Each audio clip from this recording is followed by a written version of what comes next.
Travelers' Hall. Tilde 240, 9 tilde tilde. Sketches in the commercial room at the Bell Inn, Cheltenham the Traveller's ordinary trade puns Bolton Trotters and Trotty's song. All the bookseller's curious sporting anecdote of a commercial man song. The night of the Saddle Bags private theatricals in public visit to the Oakland cottages. A night scene. An invitation to dine with the traveller to a London house in the paper and print line, yclept booksellers, introduced the English spy and his friend, the artist, to the scene here presented, see plate. Reader, if you wish to make a figure among the Chelts and be thought anything of, you will, of course, domicile at the plough. But if your object is a knowledge of life, social conversation, a great variety of character, and a never-failing fund of mirth and anecdote, join the gentlemen travellers who congregate at the Bell or the Fleece, where you will meet with merry fellows, choice viands, good wine, excellent beds, and a pretty chambermaid into the bargain. Your commercial man is often a fellow of infinite jest, a travelling vocabulary of provincial knowledge, and a faithful narrator of the passing events of the time, who can speak of the increasing prosperity or calculate upon the falling interests of a town, so well as your flying man of business. One the moment he enters a new place, he expects the landlord to be ready, cap in hand, to welcome him. He first sees his horse into a stall, and lectures the ostler upon the art of rubbing him down, orders boots to tilde 250 tilde tilde bring in his travelling bags or his driving box, and bids the waiter send the chambermaid to show him his bedroom, grumbles that it is too high up, has no chimney in the apartment, or is situate over the kitchen, or the taproom swears a tremendous oath that he will order his baggage to be taken to the next house, and frightens the poor girl into the giving him one of the best bed apartments, usually reserved for the coffee-room company. Returning below, he abuses the waiter for not giving him his letters, that have been waiting his arrival a week. Before he went upstairs, directs Boots to be ready to make the circuit of the town with him after dinner, carrying his pattern books, perhaps 1/2 hundredweight of Birmingham wares, brass articles, or patterns of coffin furniture. And having thus succeeded in putting the whole house into confusion, only to let them know that the Brummagem gentleman has arrived on his annual visit to the Chelts, with a new stock of everything astonishing in the brass line, he places himself down at a side table, to answer to his principals for being some days later on his march than they had concluded, remits a good sum in bills and acceptances, and adds thereunto a sheet of orders. That will suffice to keep the firm in good temper for a week to come. Sometimes, indeed, the postscript contains a hint of an expected whereas, or strong suspicions of an act of insolvency, but always couched in the most consolatory terms, hoping the dividend will turn out to be better than present circumstances might lead them to expect. In his visits to his customers, he is the most courteous, obliging fellow imaginable. There is no trouble he thinks too much if he is likely to obtain his last account and a fresh order. Then, too, his generosity is unbounded. He invites the tradesmen to take wine with him at his inn, inquires kindly after all the family, hopes business is thriving, makes an offer of doing anything for him along the road, and bows himself and his pattern cards out of the shop, with as much humility and apparent sense of obligation as the most expert courtier could put on when his sovereign deigns to confer upon him some special mark of his royal favor. It is at his inn alone that his independence breaks forth, and here he often assumes as much consequence as if he was the head of the firm he represents, and always carried about him a plum at least in his breeches pocket. This is a general character, and one, too, formed upon no slight knowledge of commercial men. But with all this, the man of the world will admire them and seek their company. First, that his accommodations are generally better, and the charges not subject to the caprice of the landlord. And secondly, for the sake of society. For what on earth can be more horrible than to be shut up in a lone room, a stranger in a provincial town, to eat, drink, and pass the cheerless hour, a prey to solitude and ennui? But there is sometimes a little fastidiousness about these knights of the saddlebag, in admitting a stranger to hob and nob with them. To prevent a knowledge, therefore, of our pursuits, my friend Bob was instructed, before entering the room, to sink the arts, and if any inquisitive fellow should inquire what line he travelled in, to reply in the print line, while your humble servant, it was agreed, should represent some firm in the spring trade. And thus armed against suspicion, we boldly marched into the commercial room just as the assembled group of men of business were sitting down to dinner, hung our hats upon a peg, drew our chairs, uninvited, to the table, fully prepared to feel ourselves at home, and do ample justice to the bagman's banquet. The important preliminary point settled, of whom the duty of chairman devolved on. A situation, as I understood, always filled in a commercial room by 252 the last gentleman traveler who makes it his residence. We proceeded to business. The privilege of finding fault with the dinner, which, by the by, was excellent, is always conceded to the ancients of the fraternity of traders. These gentlemen who, having been half a century upon the road, remember all the previous proprietors of the hotel to the 15th or 20th generation removed, make a point of enumerating their gracious qualities upon such occasions, to keep the living host and representative up to the mark, as they phrase it. For instance, the old buck in the chair, who is a city tea broker, found fault with the fish. There vas nothing of that air sort to be had good but at Billingsgate, where all the best fish from all the world vas, as he contended, to be bought cheaper as butcher's meat. The result of which remark induced the young wags at the table to finish a very fine brill without leaving him a taste, while he was abusing it. "This soup is not like friend Birch's," said Mr. Obadiah Pure, a gentleman in the drug line. "It hath a watery and unchristian-like taste with it." "I," replied a youngster at the bottom of the table, with whom it appeared to be in request, "I quake for fear while I am eating it, only I know there can be no drugs in it, or you would not find fault with a customer."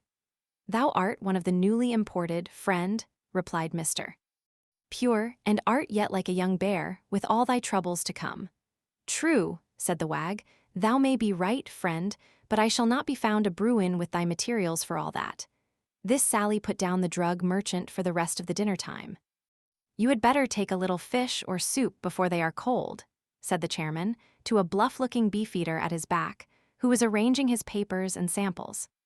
"Sir, I never eat warm wittles, drink hot liquors, wear a great coat, or have my bed warmed." "The natural heat of your 253 constitution, I suppose, excuses you," said I, venturing upon a joke. "Sir, you had better heat your natural meal, while it is hot, without attempting to heat other people's tempers," was the reply, to which Bob retorted by saying, "It was quite clear the gentleman was not mealy-mouthed."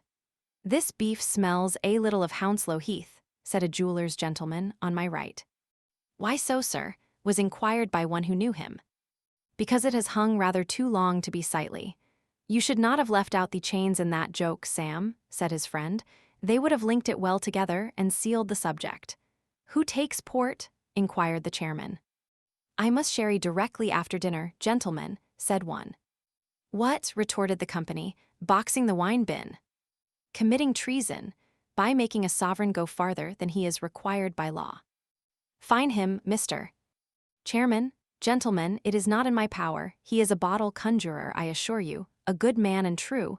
He only retires to bleed a patient and will return instanter. Happy to take a glass of wine with you, sir. What do you think of that port, sir? Excellent. I knew you would say so. The house of Barnaby Blackstrap, Brothers and Company of Upper Thames Street have always been famous for selling wines of the choicest vintage. Do me the honor, sir, of putting a card of ours in your pocket. I sent this wine into this house in Jennings's time, for the grand dinner, when the first stone of the new rooms over the way was laid, and John Kelly, the proprietor, took the chair. You are lucky, sir, in meeting me here. They always pull out an odd bottle from the family bin, marked A1, when I visit them. Yes, and some odd sort of wine at any other time, grumbled out a queer-looking character at a side table opposite. That's nothing but spleen, Mr. Sable, said the knight of the ruby countenance. You and I have met occasionally at this house together now for 23 years, and although I never 254 come a journey without taking an order from them, I thank heaven I never knew you to receive one yet. Many a dead man have we seen in this room, but none of them requiring a coffin plate to tell their age, and very few of them that were like to receive the benefit of resurrection. I shall book you inside, Mr. Blackstrap, replied Sable, for joking on my articles of trade, which is contrary to the established usage of a commercial room. Do anything you like but bury me, said the bon vivant. Gentlemen, as chairman, it is my duty to put an end to all grave subjects. Will you be kind enough to dissect that turkey? I don't see the bee's wing in this port, mister. Blackstrap that you are bouncing about, said a London traveler to a timber merchant. No, sir, said the humorist. It is not to be seen until you are a deal higher in spirits. The film of the wing is seldom discernible in such mahogany-colored wine as this. Sir, I blush like rose wood at your impertinence. Aye, sir, and you'll soon be as red as logwood or as black as ebony if you will but do justice to the bottle, was the reply. There is no being cross-grained with you, said the timber merchant. Not unless you cut me, retorted Blackstrap, and you are not sap enough for that. Gentlemen, continued the facetious wine merchant, if we do not get a little fruit, I shall think we have not met with our dessert. And although there may be some among us whose principles are worth a plum, there are very few of their representatives, I suspect, who will offer any objections to my reasons. Thus pleasantly apostrophized, the fruit made its appearance, and with it a fresh supply of the genuine Oporto, which our merry companion, Blackstrap, called his old particular. One of his stories, relative to a joke played off upon the Bolton Trotters by his friend Sable, the traveling undertaker, is too good to be lost. In Lancashire, the custom of hoaxing is called ~255 trotting, and in many instances, particularly at Bolton, is still continued, and has frequently been played off upon strangers with a ruinous success. Sable had, it would appear, taken up his quarters at a commercial inn, and, as is usual with travelers, joined the tradesmen in the smoking room at night to enjoy his pipe, and profit, perhaps, by introduction in the way of business.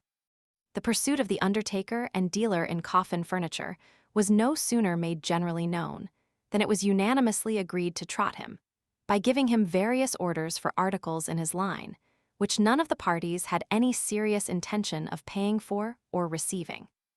With this view, one ordered a splendid coffin for himself, and another one for his wife.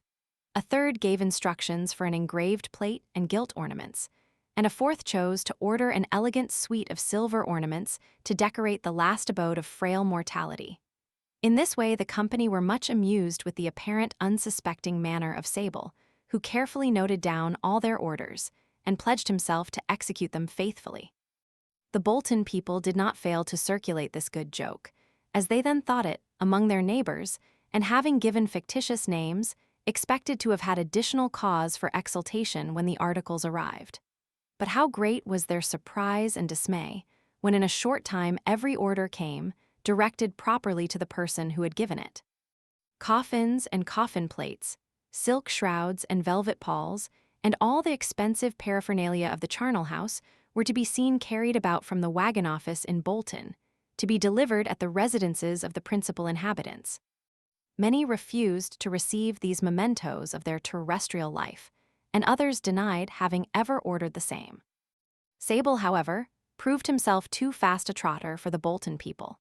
For having, by the assistance of the waiter, obtained the true description of his ~256 customers on the night of the joke, and finding they were most of them wealthy tradesmen, he very wisely determined to humor the whim and execute the orders given, and in due course of time insisted upon payment for the same. Thus ended the story of the Bolton Trotters, which our merry companion concluded by observing that it put an end to sporting in that way for some time, and by the chagrin it caused to many of the trotties, distanced them in this life, and sent them off the course in a galloping consumption. 1. There's honor for you, said Sable. Civilized. 1. A Bolton definition. When the Bolton Canal was first proposed, the Athenians, for that Bolton is the Athens of Lancashire, no one can doubt, could not well understand how boats were to be raised above the level of the sea. A lock to them was as incomprehensible as lock on the human understanding. A celebrated member of a celebrated trotting club was amongst the number of those who could not comprehend the mystery. Unwilling to appear ignorant upon a question which formed the common topic of conversation, he applied to a scientific gentleman in the neighborhood for an accurate description of a lock. It happened that the man of science had on one occasion been a trotty, and was glad to have an opportunity of retaliation. A lock, said he, is a quantity of sawdust congealed into boards, which being let down into the water in a perpendicular slope level, raises it to the declivity of the sea above. Said the Athenian, "what done yo say?" The gentleman repeated his description, and the worthy Boltonian recorded every word in the tablet of his memory. Some time afterwards, he had the honor of dining with some worshipful brothers of the quorum, men as profoundly ignorant of the law as any of the unpaid magistracy need to be, but who, having seen canals, knew well enough what locks were. Our Athenian took an early opportunity of adverting to the proposed cut, and introduced his newly acquired learning in the following terms. "Ah, Meester Fletcher, it's a foine thing a lock, yo, known I like to look into them theer things. A lock is a perpendicular slop level, which, being let into the sea, is revealed into boards, that raises it to the declivity of the sea above. As it is the province and privilege of the ignorant to laugh at a greater degree of ignorance than their own, it may be supposed that their worships enjoyed a hearty laugh at the expense of their Attic brother. Whole district of English barbarians by one action, and, what is more, they have never ventured to trot with any one of our fraternity since." The conversation now took a turn relative to the affairs of trade, and if any one had been desirous of knowing the exact degree of solvency in which the whole population of the county of Gloucester was held by these flying merchants and factors, they might easily have summed up the estimate from the remarks of the company. They were, however, a jovial party, and my friend Bob and myself had rarely found ourselves more pleasantly circumstanced, either as regarded our social comforts or the continued variety of new character with which the successive speakers presented us. As the evening approached, our numbers gradually diminished, some to pursue their journeys, and others to facilitate the purposes of trade. The representative of the house of Blackstrap and Co., his friend Sable, the timber merchant, our inviter the bookseller, and the two interlopers remained fixed as fate to the festive board, until the chairman and scarce any one of the company could clearly define, divide, and arrange the exact arithmetical proportions of the dinner bill. After a short cessation of hostilities, during which our commercial friends dispatched their London letters, and Bob and the English spy, to escape the suspicion of not having any definable pursuit, emigrated to the High Street, we returned to our quarters and found the whole party debating upon a proposition of the bon vivants to have another bottle and make a night of it by going to the theatre at half price, a question that was immediately carried, nemine contradicent. Mr. Margin, our esteemed companion, who represented the old established house of Sherwood and Co., was known to sing a good stave, and what was still more attractive, was himself a child of Song One of the Inspired of the Nine, who, at the Anacreontic Club, held in Ivy Lane, would often amuse the society with an original chant, whose fame, as Blackstrap expressed it, had extended itself to the four corners of the island, wherever the sporting works of Sherwood and Co., or the travelled histories of the Messrs. Longmans have found readers and admirers. "Gentlemen," said Mr. Margin, "my songs are all of a local nature. Whims written to amuse a meeting of the trade for a dinner at the Albion or the London, when the booksellers congregate together to buy copyrights, or sell at a reduced price the refuse of their stock. But such as it is, you shall have it instanter.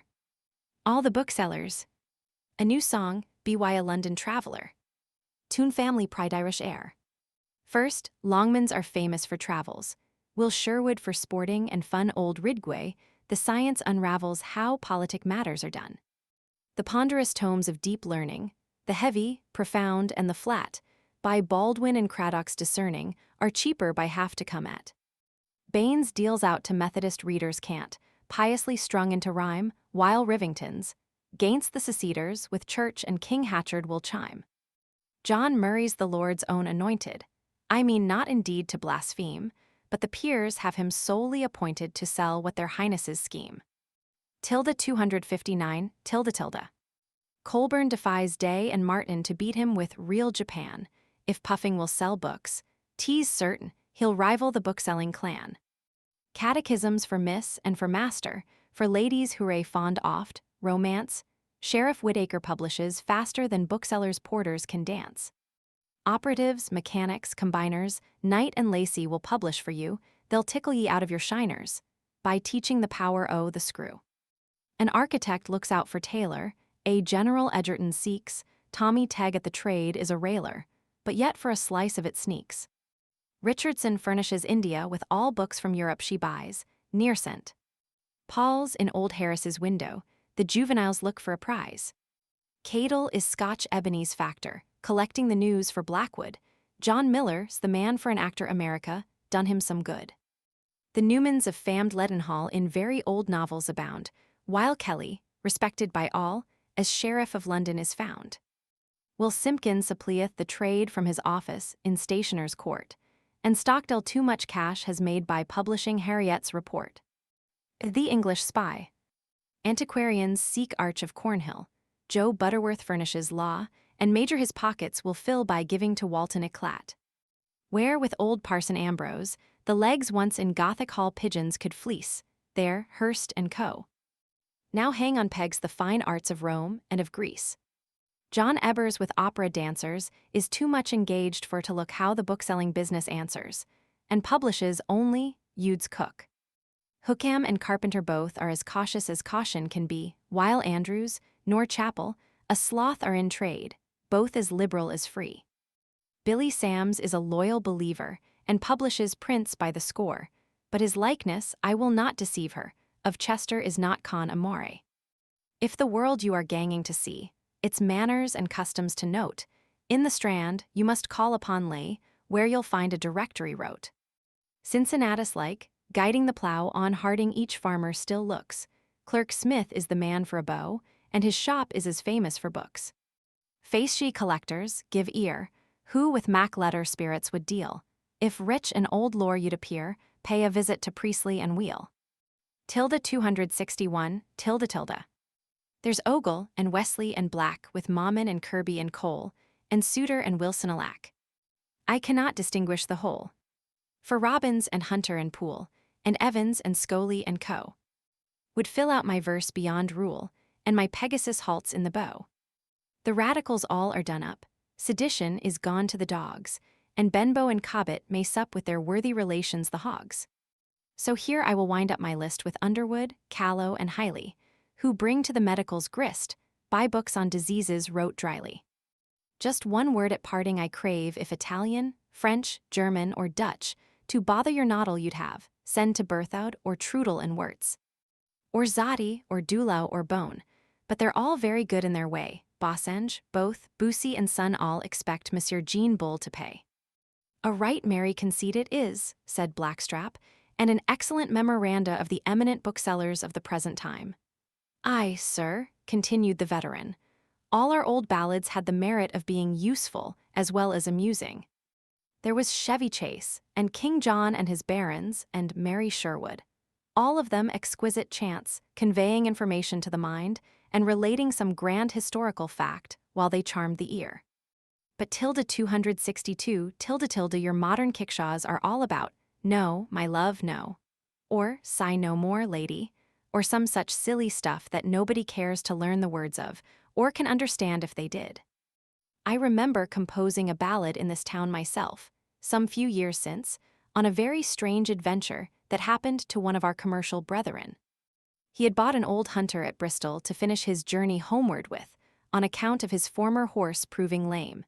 And just as he was entering Cheltenham by the turnpike gate at the end of the town, the whole of the Berkeley hunt were turning out for a day's run, and having found, shot across the road in full cry. Away went the dogs, and away went the huntsmen, and plague of any other way would the old hunter go. So, despite of the 200 weight of perfumary samples contained in his saddlebags, away went Delcroix's deputy over hedge and ditch, and straight forward for a steeple chase up the Clee Hills. But in coming down rather briskly, the courage of the old horse gave way, and down he came as groggy before as a Chelsea pensioner, smashing all the appendages of trade, and spilling their contents upon the ground, besides raising such an odoriferous effluvia on the field, that every one present smelt the joke, but you shall have the song. The Knight of the Saddle Bags. A true relation of a traveller's adventure at Chltnham. Toon the priest of Cajaga. A knight of the saddlebags, jolly and gay, rode near to blithe Cheltenham's town. His coat was a drab, and his wig iron grey, and the hue of his nag was a brown. 263, . From Bristol, through Gloucester, the merry man came, and jogging along in a trot on the road happed to pass him, in pursuit of game of Berkeley's huntsmen a lot. Tally-ho!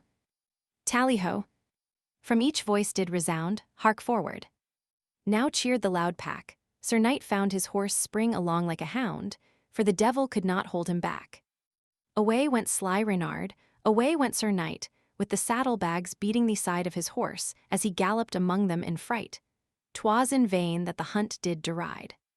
Now up the Clee hills and adown the steep vale, crack, crack, went the girths of his saddle. Sir Knight was dismounted. O piteous tale! In wasties the fishes might paddle. As prostrate he lay, an old hound that way bent gave tongue as he passed him along, which attracted the pack, who thus drawn by the scent would have very soon ended his song. For oh, it was strange, but though strange it was true. With perfumery samples, his bags with essences, musks, and rich odors a few he had joined peradventure the nags. The field took the joke in good humor and jest. Sir Knight was invited to dine at the Plough the same day, where a fine haunch was dressed, and Naylor gave excellent wine. From that time, Rayong the Chelts has a Knight of the Bag been looked on as a man of spirit, for who but a knight could have hunted a nag so laden and come off with merit? A visit from two of the commercial gentlemen of the Fleece gave Blackstrap another opportunity of showing off, which he did not fail to avail himself of in no very measured paces, by ridiculing the rival house and extending his remarks to the taste of the frequenters. To which one of them replied, "Mine host of the Fleece is no wolf in sheep's clothing, but a right careful good shepherd, who provides well for his flock. And although the fleece hangs over his door, it is not symbolical of any fleecing practices within." "Aye," said the other, defending his hotel. "Then, sir, we live like farmers at a harvest home and sleep on beds of down beneath coverings of lamb's wool, and our attendant nymphs of the chamber are as beautiful and lively as Arcadian shepherdesses, and chaste as the goddess Diana." "Very good," retorted Blackstrap, "but you know, gentlemen, that the beau of this house must be better off for the belle. We will allow you of the Fleece your rustic enjoyments, seeing that you are country gentlemen, for your hotel is certainly out of the town." A good-natured sally that quickly restored harmony and called forth another song from the muse of Blackstrap. Health, competence, and good humor. Let titles and fame on ambition be shed, or history's page of great heroes relate.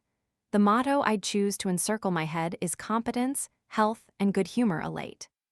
265 . The chaplet of virtue, by friendship entwined, sheds a luster that rarely encircles the great, while health and good humor eternally find a competence smiling on every state. No luxuries seeking my board to encumber, contented receiving what Providence sends, age brightens with pleasure, while virtue may number competence, health, and good humor as friends. Then, neighbors, let's smile at old Chronos and care, still shielded with honor, we're fearless of fate. With the sports of the field and the joys of the fair, we've competence, health, and good humor elate. At the conclusion of this fresh specimen of our chairman's original talent, it was proposed we should adjourn to the theater, where certain fashionable amateurs were amusing themselves at the expense of the public. "Sir, I dislike these half-and-half vagabonds," said Blackstrap, with one of his original gestures, "who play with an author before the public, that they may the more easily play with an actress in private. Yon coxcomb, for instance, who buffoons Brutus with his brothers, are indeed capital brutes by nature, but as deficient of the art histrionic as any biped animals well can be. I remember a very clever artist exhibiting a picture of the colonel and his mother's son, Augustus, with A. Captain Austen, in the exhibition of the Royal Academy for the year 1823, in the characters of Brutus, Mark Antony, and Julius Caesar, which caused more fun than anything else in the collection, and produced more puns among the cognoscenti than any previous work of art ever gave rise to. The Romans were such rum one's Brutus was a black down-looking biped, with gray whiskers and a growl upon his lip. Mark Antony, without the remotest mark of the ancient hero about him. And 266 Cassius looked as if he had been cashiered by the commander of some strolling company of itinerants for one, whose placid face could neither move to woe nor yield grimace. And yet they were all accounted excellent likenesses, perfect originals like Wombwell's Bonifacius, only not quite so natural. During this rhapsody of blackstraps, Transit on the one side and the English spy on the other endeavored to restrain the torrent of his satire by assuring him that the very persons he was alluding to were the amateurs on the stage before him, and that certain critical faces behind him were paid like the painter, of whom he had previously spoken, to produce flattering portraits in print, and might possibly make a satirical sketch of the bon vivant at the same time. An admonition that had not the slightest effect in abridging his strictures upon amateur actors. But as the English spy intends to finish his sketches on this subject, in a visit to the national theaters, he has until then treasured up in his mind stores the excellent and apposite, though somewhat racy anecdotes, with which the comical commercial critic illustrated his discourse. The liquor in, the wits out, saith the ancient proverb. And although my spirit in the clouds had already hinted at the dangerous consequences likely to result from a visit to the Oakland cottages, yet such was the flexibility of my friend Transit's ethics, his penchant for a spree, and the volatile nature of his disposition, when the ripe Valerian set the red current mantling in his veins, that not all my philosophy, nor the sage monitions of Blackstrap, nor thought, nor care, nor friendly intercession, could withhold the artist from making a pilgrimage to the altar of love. For be it known to the amorous beau, these things are not permitted to pollute the sanctity of the sainted Chelts, but in a snug convent, situate a full mile and a half from Cheltenham, at the extremity 267 of a lane where 4 roads meet, and under the Clee Hills, the Lady Abbess and the fair sisters of Cytherea perform their midnight mysteries, secure from magisterial interference or the rude hand of any pious parochial poacher. Start not, gentle reader, I shall not draw aside the curtain of delicacy or expose the secrets of the prison house. It is enough for me to note these scenes in half tints and leave the broad effects of light and shadow to the pencils of those who are amorously inclined and well practiced in giving the finishing touch. But to return to my friend Transit. Bright Luna tipped with silvery hue the surrounding clouds, and o'er the face of nature spread her mystic light. The blue concave of high heaven was illumined by a countless host of starry meteors, and the soft note of Philomel from the grove came upon the soul-delighted ear like the sweet breathings of the Ialian harp, or the celestial cadences of that heart-subduing cherub, Stevens, when we set out on our romantic excursion. Reader, you may well start at the introduction of the plural number. But say, what man could abandon his friend to such a dangerous enterprise? Or what moralists refuse his services, where there was such a probability of there being so much need for them? But we are poor frail mortals, so a truce with apology, or prithee accept one in the language of more. Dear creatures, we can't live without them, they are all that is sweet and seducing to man. Looking, sighing about and about them, we dote on them, die for them, do all we can. To be brief, we found excellent accommodation, and spent the night pleasantly, free from the sin of single blessedness. Many a choice anecdote did the Paphian divinities furnish us with of the gay, well-known among the Celts. Stories that will be told again and again over the friendly bottle, but must not be recorded till the 268 here. Whether Transit, waking early from his slumbers, was paying his devotions to Venus or the water bottle, I know not. But I was awoke by him about 8 in the morning, and heard the loud echo of the huntsman's hallo in my ear, summoning me to rise and away, for the sons of Nimrod had beset the house.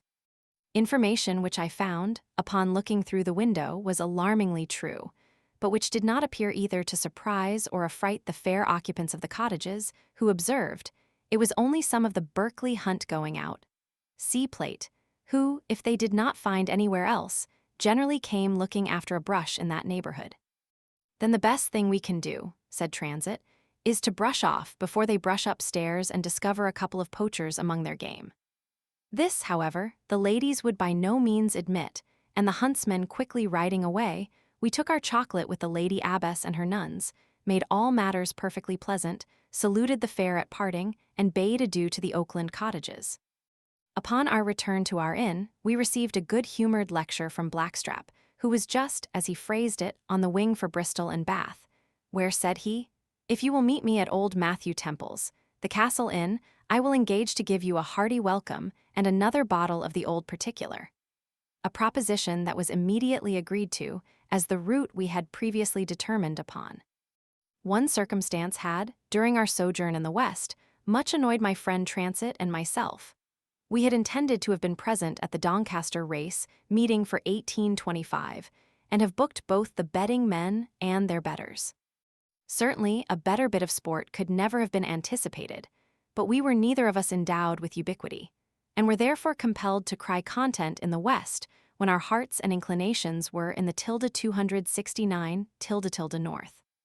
If now your spirit in the clouds, your merry unknown, he that sometimes shoots off his witty arrows at the same target with ourselves, should archly suspect that old Tom Whipcord was not upon the turf, I would venture a cool 100 against the field, that we should have a report from him, ready cut and dried, and quite as full of fun and whim as if you had been present yourself, Master Bernard, aided and assisted by our ally, Tom Whipcord of Oxford.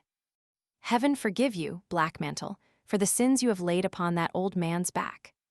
You are not content with working him hard in the annals every month, but you must make him mount the box of some of the short stages and drive over the rough roads of the metropolis, where he is in danger of having his wheel locked, or meeting with a regular upset at every turn. Though Bob has given sufficient proofs of his spirit in danger, I certainly never suspected him to be possessed of the spirit of divination, and yet his prophetic address had scarcely concluded before Boots announced a parcel for Bernard Blackmantle, Esq. Forwarded from London, per favour of Mr. Williams.